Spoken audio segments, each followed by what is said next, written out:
known as the Mandela effect. So, when you put like quantum physics and general relativity and you try to come up with some bigger understanding, deeper understanding, you get a multiverse. We didn't pull that out of ass, that came out of the equations. So, how old is the multiverse? I don't know. It's definitely older than our universe because it birthed our universe and it births other universes and it births an infinity of universes. That is what comes out of the equation.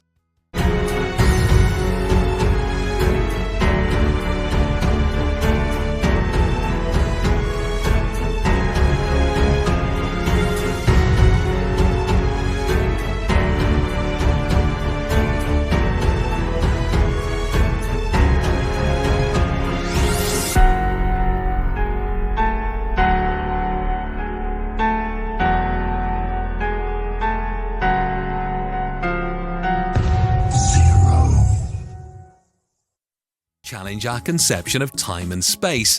It suggests that reality itself is a kind of co-creation between the cosmos and the minds that observe it. If this is true, then we are more than just passive inhabitants of the universe. We are active participants in shaping its existence from the dawn of time to its ultimate fate. As if Wheeler's participatory universe weren't mind-boggling enough, another interpretation of quantum mechanics offers an equally wild vision of reality. Hugh Everett's many worlds hypothesis. While Wheeler suggested that observation collapses possibilities into one reality, Everett proposed that every possible outcome of a quantum event actually happens, but in different parallel universes.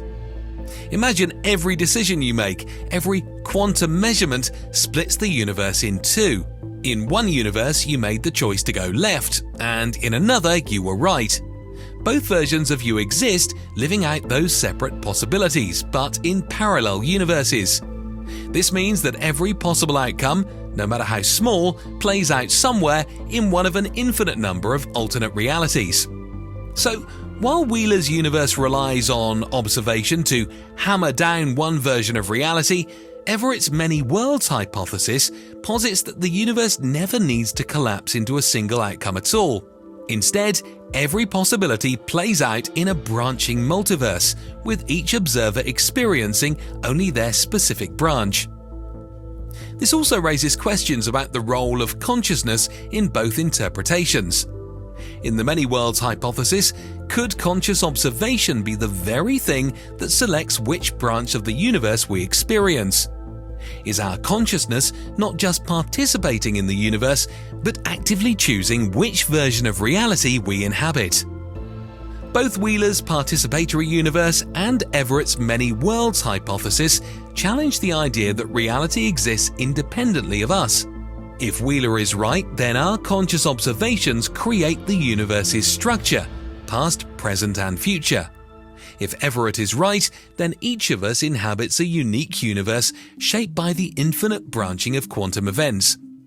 Either way, these interpretations suggest that we are not passive spectators, but integral components of the cosmic equation.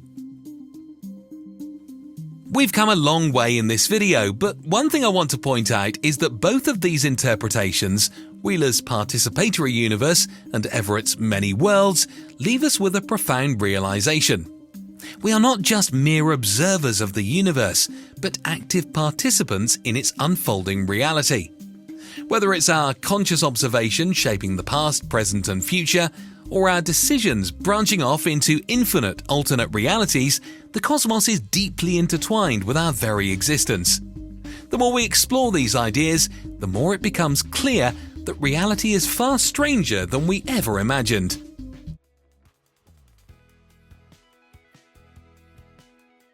I'm going to be explaining the largest glitch of all, known as the Mandela effect. The Mandela effect was coined by people who had noticed two distinct different timelines that the population at large had a collective memory around, specifically around Nelson Mandela, which is why this phenomenon is called the Mandela effect.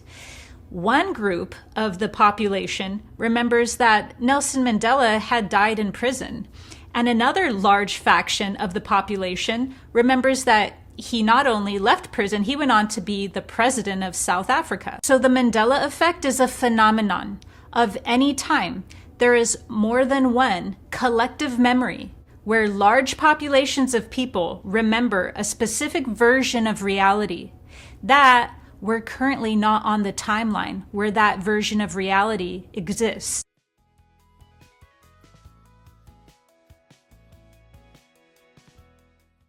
Quantum world versus physical world.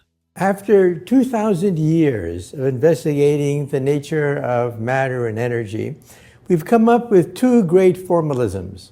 One is the theory of the very big, that is, general relativity, which gives us the Big Bang and quasars and all the wonders of the universe. The theory of the very big.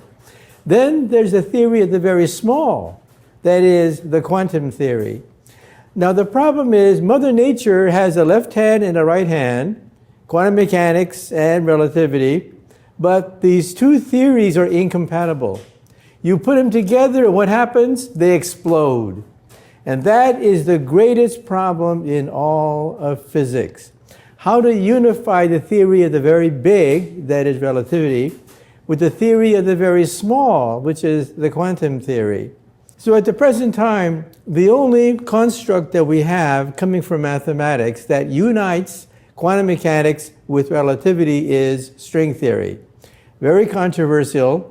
We don't know whether it's correct or not because we can't test the theory, but so far is the only game in town.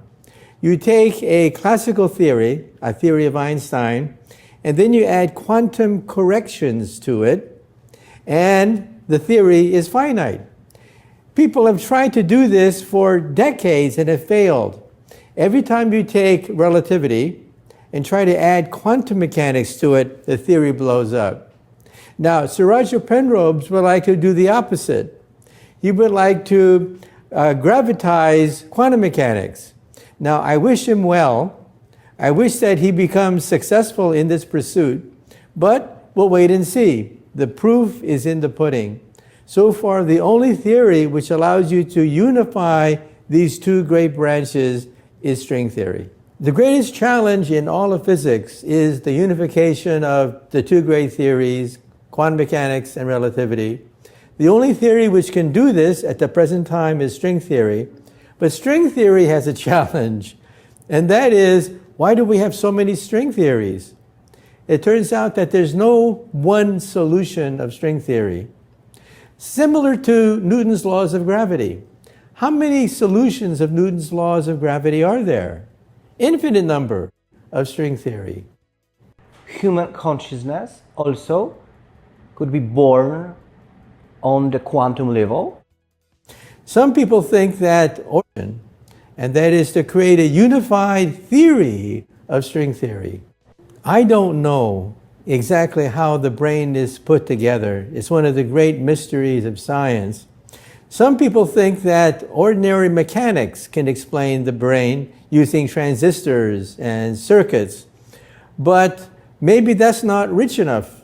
Maybe quantum mechanics has a role to play. I personally think that yes, quantum mechanics probably does have a role to play because of something called free will. What is free will? Free will is the ability for us to do creative things on our own without somebody telling us, without it being scripted ahead of time. We have free will, but a robot does not. A robot is mechanical, deterministic. Once you turn it on, it just does what it does, the same thing over and over and over again. So artificial intelligence based on robots, okay, do not have free will. We think we have free will.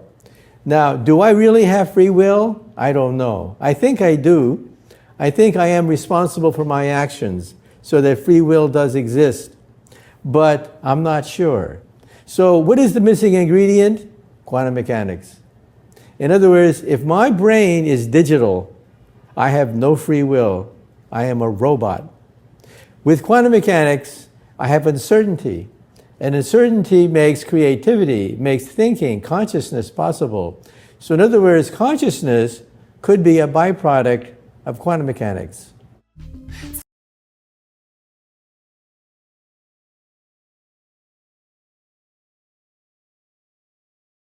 Thank you for watching today's video. I really hope you enjoyed it. Please subscribe to our channel. This has been a Penguinati production. Thanks for watching. If you'd like to support the channel, links are in the description.